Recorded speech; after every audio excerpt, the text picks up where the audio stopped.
Good morning, students. Today I am going to explain the fourth chapter of the book First Flight. The chapter name is From the Diary of Anne Frank. From the Diary of Anne Frank is written by Anne Frank. Anne Frank was born on 12th June 1929 in Frankfurt, Germany. She was a German-born Jewish diarist. वह Germany में जन्म ली थी। वह जीविश थी, जीविश समुदाय से belong करती थी। The theme of this chapter is the diary of a young girl was written at the time of the Second World War. ये diary of a young girl जो है सेकेंड वर्ल्ड वार के दरमियान लिखा गया था एनी फ्रैंक के द्वारा। It describes the pitiable conditions of the Jews as they were the most affected by this war. और इस सेकेंड वर्ल्ड वार में जीव समुदाय के लोग सबसे अधिक प्रभावित हुए, क्योंकि जर्मनी में उस समय नाजी पार्टी का शासन था और जिसका मुखिया जो था वो डिक्टेटर था। उसके द्वारा काफ़ी दमन किया जा रहा था। जीव के ऊपर दमनकारी नीति अपनाया गया था। Thousands of Jews were forced to leave their houses and flee to other countries. इतना अत्याचार उन पर ढाया जा रहा था कि वे हजारों की संख्या में उनका कत्ल कर दिया गया नाजी पार्टी के द्वारा। हिटलर उसका मुखिया था। हिटलर के दमनकारी नीति सबसे अधिक जीव लोगों पर ही पड़ा। हजारों लोगों को कत्ल कर दिया गया और काफ़ी लोग देश छोड़कर इधर से उधर भागने लगे। They were suppose to wear a yellow star distinguishing them from others. जीव लोगों को येलो कलर का स्टार पहनना था, सामने एकदम दिखाई देना चाहिए था, क्योंकि आसानी से पहचाना जा सके कि ये जीव हैं और उनको वहाँ से भगाया जाए, उनको हटाया जाए। सिंबल के रूप में उनको येलो स्टार पहनना था। During the war they were dragged out of their houses and were sent to the concentration camps. युद्ध के दरमियान जीव लोगों को घसीट कर घरों से बाहर निकाला जाता था और उनको ज़बरदस्ती कंसंट्रेशन कैंप में डाल दिया जाता था। कंसंट्रेशन कैंप एक ऐसा स्थान बनाया गया था उस समय कि वहाँ पर दम घुटने से धीरे धीरे लोग मर जाते थे। उसमें डालने का अर्थ हुआ कि वो उनकी मृत्यु प्राप्त होगी। Many of the Jews went into hiding to escape the clutches of the Germans. भारी संख्या में जीव लोग भागकर अपनी जान बचाकर दूसरे जगह चले गए, जर्मनी से भाग खड़े हुए। The Frank family was also one of those few who went into hiding in a secret annex. और एनी फ्रैंक का परिवार भी उनमें से एक था।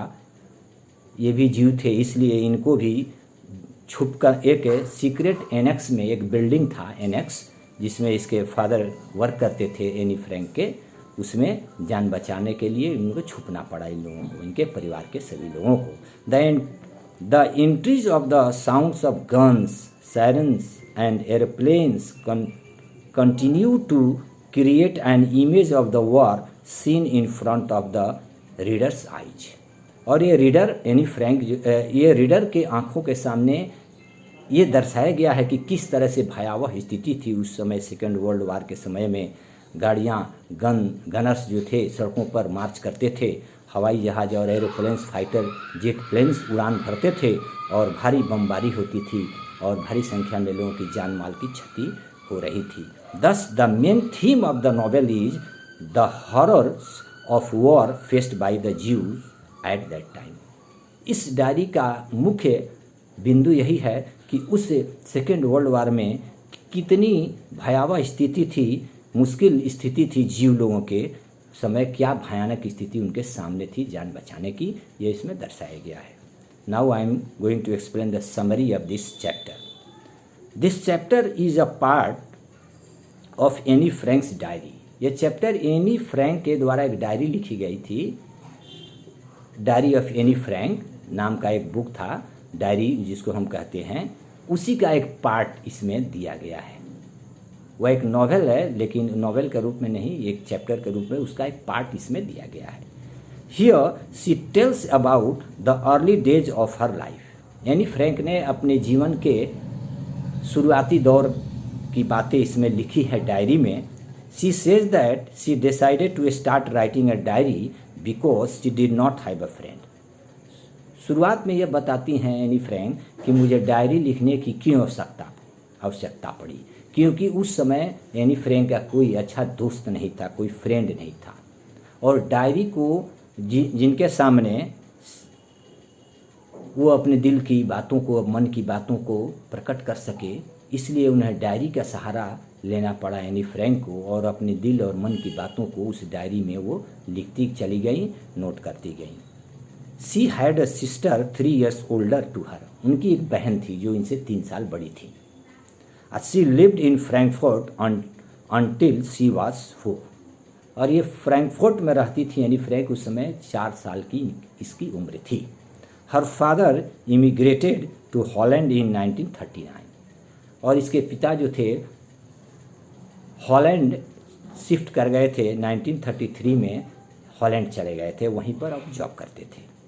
Any Frank was sent to the Montessori school and stayed there until she was 6।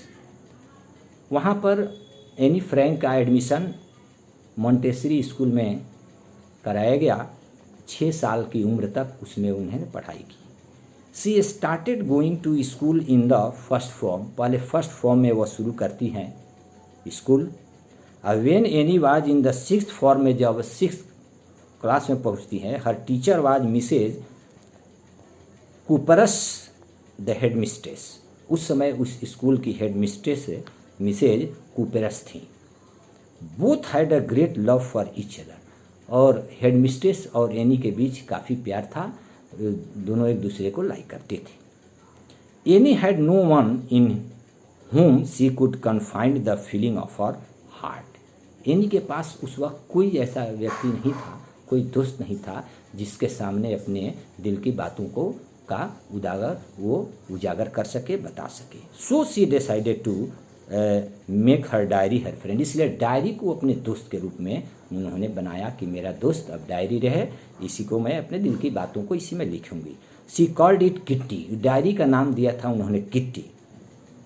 On Sunday 20th June 1942 Anne Frank made her first entry in her diary.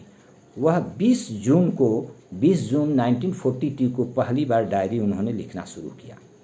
It was in the form of a letter. यह letter के रूप में पहले शुरुआत किया गया। And was address to her diary Kitty. और diary को इन्होंने किट्टी के रूप में एड्रेस किया, उसका नाम रखा।